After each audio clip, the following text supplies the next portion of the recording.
Hello दोस्तों, नमस्कार। स्वागत है आपका मेरी एक और नई वीडियो में।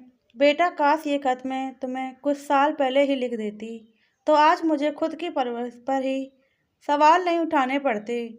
तुम इसे ज़रूर पढ़ना। ऐसा ना हो कि तुम्हें मेरी तरह अपने बच्चों को खत लिखकर आशीर्वाद भेजना पड़े।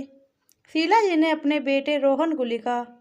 शीला जी अपने वक्त की एक बहुत बड़ी वकील थीं। अब अपने बंगले में 4 देखभाल करने वालों के साथ अपनी जिंदगी की आखिरी साल गुजार रही थी।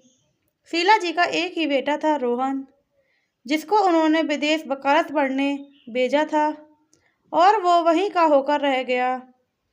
शीला जी की तबीयत अब ज़्यादा ही बिगड़ती जा रही थी। उन्हें अपनी सासू माँ और पति की बातें अब घर के हर कोने में सुनाई देती। शीला जी ने उनकी मर्जी के खिलाफ जाकर बेटे को स्कूल टाइम से ही हॉस्टल में पढ़ाया, फिर आगे की पढ़ाई के लिए विदेश भेज दिया। शीला जी की सासू माँ विनीत जी जिंदगी की आखिरी पलों में पोते को खूब याद करती रहीं। पर तब शीला जी ने कहा, उसकी पढ़ाई का वक्त है, आपके पास नौकर हैं तो कोई परेशानी हो तो मुझे फ़ोन करवा दें। मैं ऑफिस में व्यस्त रहती हूँ।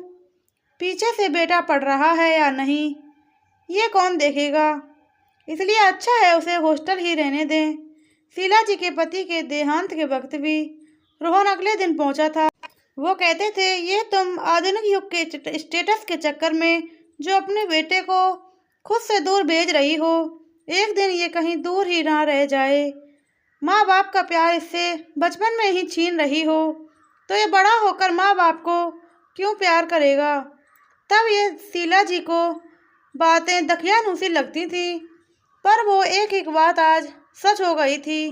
रोहन 12 साल की उम्र से हॉस्टल में रहा है। उसने माँ बाप का प्यार, उनका वक्त बस छुट्टियों में ही देखा है। जैसे जैसे हुआ बड़ा तो एक्स्ट्रा क्लास का नाम लेकर छुट्टियों में भी 4-5 दिन के लिए ही आता। शीला जी को लगा अब अंत करीब है तो गलती जो मुझसे हुई है वो मेरा बेटा ना करे, इसलिए उसको एक खत लिखती हूँ। प्यारे रोहन, तुम्हें ढेरों आशीर्वाद और प्यार। मुझे माफ़ कर देना बेटा।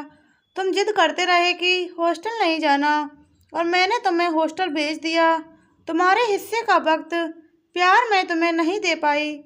तुम्हारे पिता और दादी का प्यार भी तुम्हें नहीं मिल पाया। तुम्हें अपने पिता संग खेलते हंसते जिद करते हुए देखने का सुनहरा मौका मैंने तुम्हारे भविष्य बनाने के चक्कर में खो दिया। ये पत्र आज इसलिए लिख रही हूँ ताकि तुम वो गलती ना करो जो मुझसे हो गई।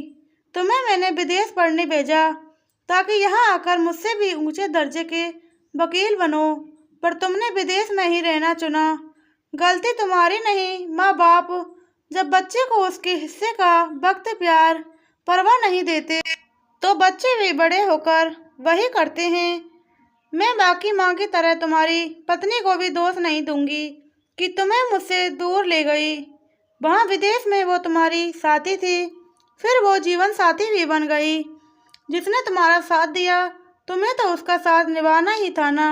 बच्चों को अच्छी सुविधा और परवरिश देना माँ बाप का फर्ज है, बाकी भविष्य तो बच्चा अपनी मेहनत से ही बनाता है।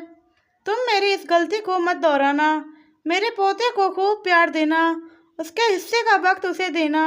यहाँ आना चाहो तो तुम्हारी मर्जी, नहीं आना चाहो तो कोई दबाव नहीं डालूंगी। इस घर का कोना कोना तुम्हारा इंतजार करता है। अंत में यही कहूँगी, हो सके तो मुझे माफ़ कर देना। तुम्हारी माँ शीला। इतना लिखकर शीला जी ने बेटे को खत के साथ प्रॉपर्टी के पेपर्स भी भिजवा दिए। उन्हें लग रहा था कि अब बस अंत करीब है। दिल का ये आखिरी बोझ भी आज उतर गया। रोहन को खत मिला। खत पढ़कर वो बहुत रोया। माँ को तुरंत फ़ोन मिलाया। पता चला कि कल रात सोने के बाद वो उठे ही नहीं। घर के नौकर रोहन का ही फ़ोन ट्राई कर रहे थे और शीला जी अपने दिल का बोझ उतार दुनिया से चली गईं। दोस्तों, संतान तो फसल की तरह है।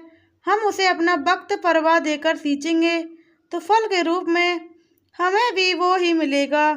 कुछ लोग तो अपने माता पिता की परवाह के बाद भी उनका नहीं सोचते तो उसका सिला उन्हें अपनी संतान से मिल जाता है। किसी ने ठीक कहा है, जो जैसा बोएगा वो वैसा ही काटेगा।